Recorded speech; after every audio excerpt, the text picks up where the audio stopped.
A melhor das sortes. Quanto a nós, falamos agora de um projeto inovador, robôs que podem tomar decisões. Ainda continuamos a falar de saúde.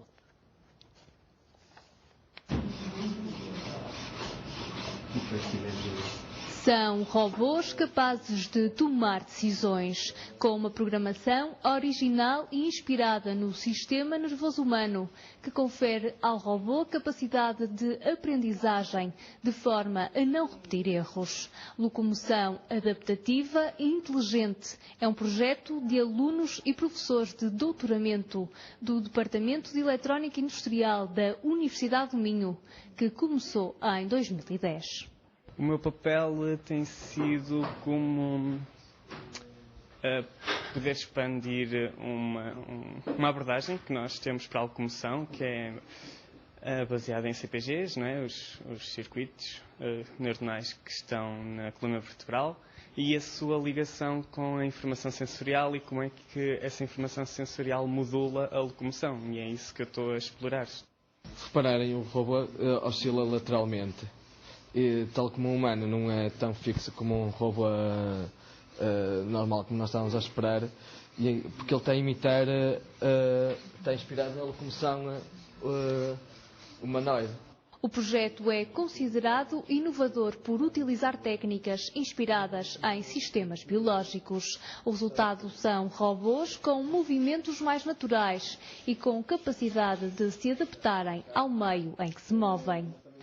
E pronto, pretendia-se gerar comportamento para um quadrúpede em que ele deveria andar de forma mais natural do que aquilo que é gerado com outros métodos, porque há vários métodos a fazer estas coisas, e pretendia-se que ele também, por exemplo, se adaptasse ao movimento. Se estiver a subir uma rampa, adapte o movimento dele para subir a rampa, se estiver a descer. Ele consegue equilibrar-se nesta placa. Nós costumamos dizer às escolas que nos costumam visitar que ele está a andar numa prancha de surf ou num skate. O que ele está a fazer neste momento já está no sistema inercial a funcionar e ele tende a equilibrar-se.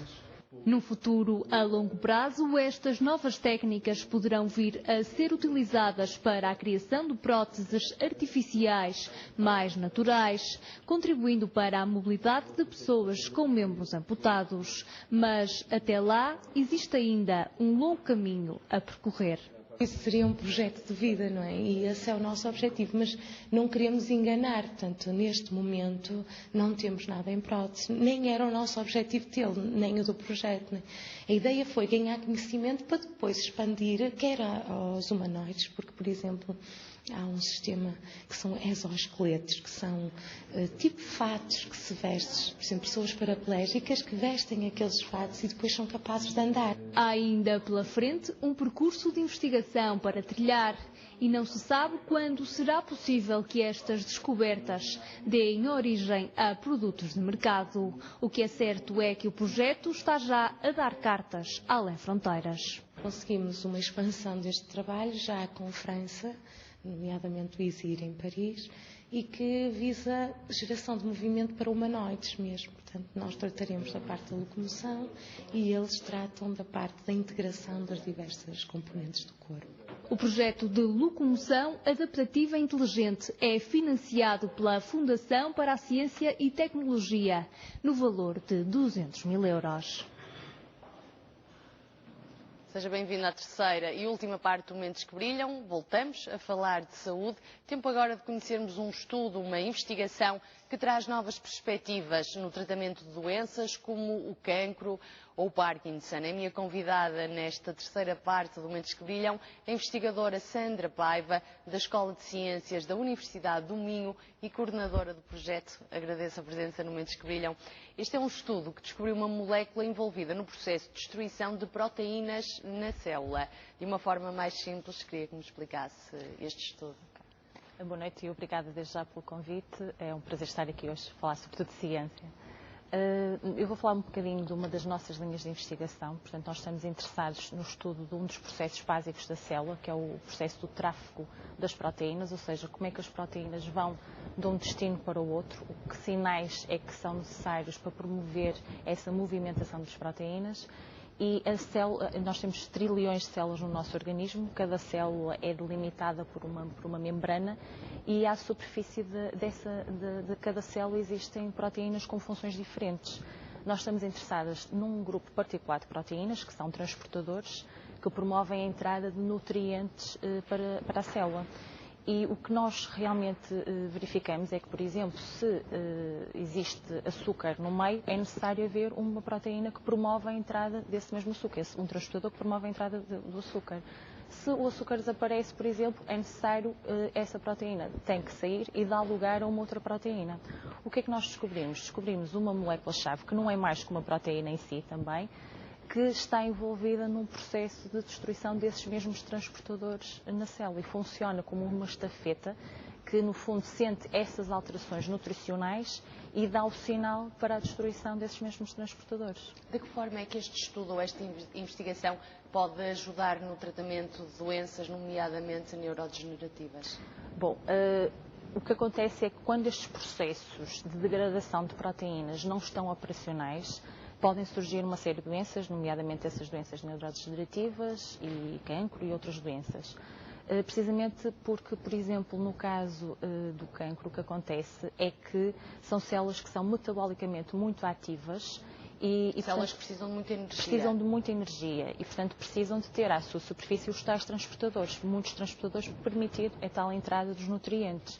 E, portanto, de alguma forma, se nós conseguirmos evitar que esses transportadores ou limitar a expressão ou que esses transportadores estejam tão presentes, podemos privá-las, essas células tumorais, de alimento e de alguma forma elas ficam mais sensíveis, por exemplo, à quimioterapia. Privá-las dessa tal energia. Dessa tal energia, exatamente. Portanto, elas estão sempre a proliferar e, portanto, precisam permanentemente de ter alimento, ter energia para poderem realizar as suas funções. E neste estudo, eu li que utilizou como modelo um micro-organismo, a levedura do pão ou da cerveja. Exatamente, pronto. Nós utilizamos a levedura do pão da cerveja, é conhecida a sua aplicação desde há milhares de anos do ponto de vista biotecnológico, mas é também um excelente modelo de estudo porque há muitos processos que estão conservados desde os fungos, e a levedura é um fungo, até aos mamíferos. E muitos avanços do conhecimento em processos básicos da célula foram feitos precisamente na levedura.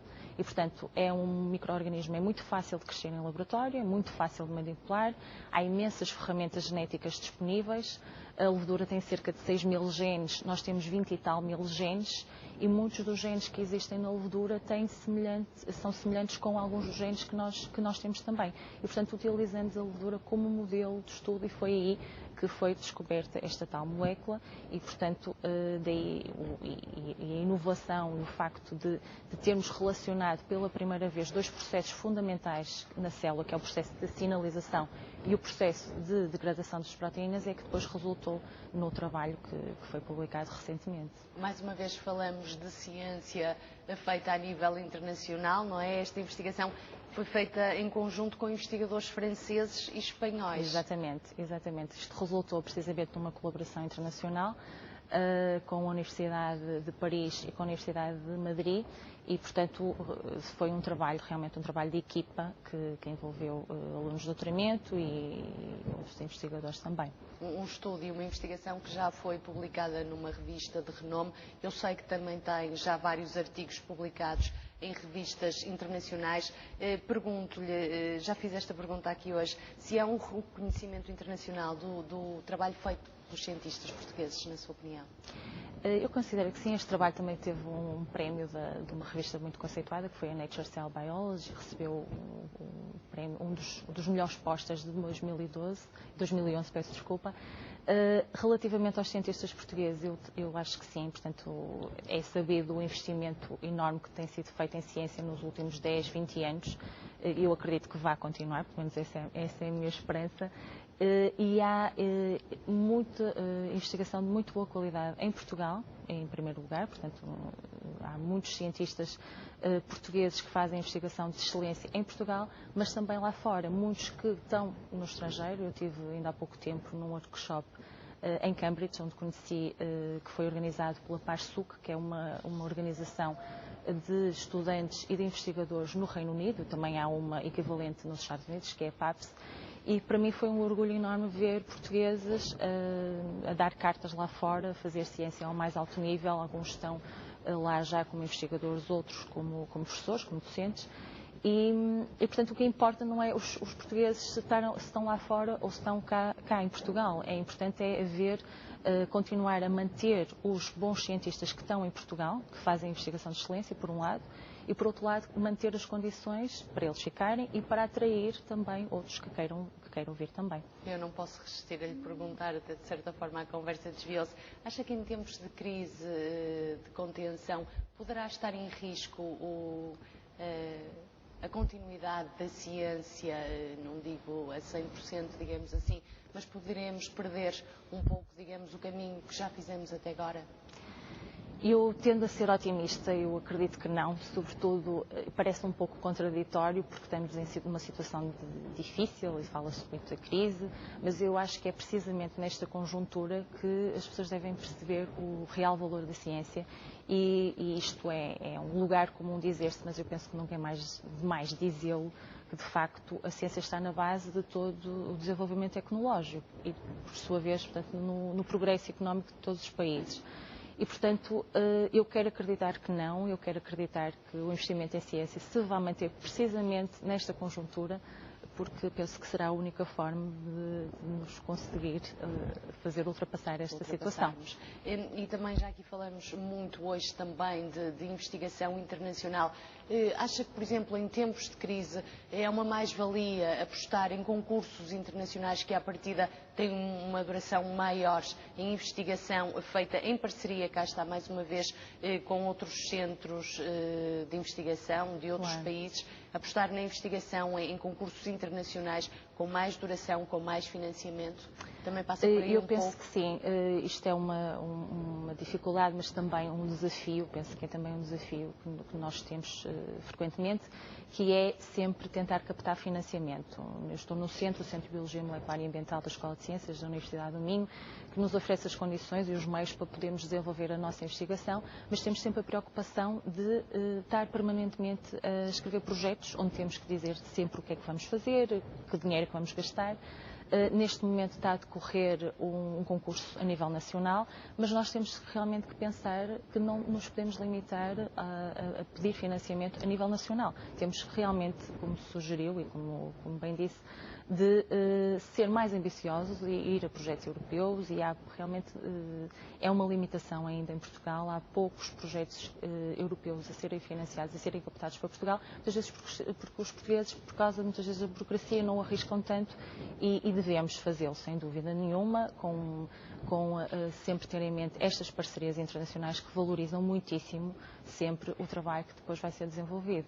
E até porque o financiamento que acontece muitas vezes é ver projetos que são considerados e avaliados muito bem e são projetos de excelência, mas depois há limitação de financiamento e não são aprovados. Portanto, é sempre, temos que ir a todas, digamos assim. Mesmo a terminar, já também fiz aqui esta pergunta hoje, como é que vê a transferência tecnológica entre universidades e empresas, nomeadamente neste caso específico, pergunto-lhe, empresas portuguesas, as empresas portuguesas têm interesse falamos, por exemplo, de uma investigação, o caso da sua, na área da saúde, à partida são às vezes investigações com mais viabilidade económica, até do que outro tipo de investigação, não tanto na área da saúde. As empresas portuguesas, as indústrias portuguesas apostam, digamos, na investigação universitária?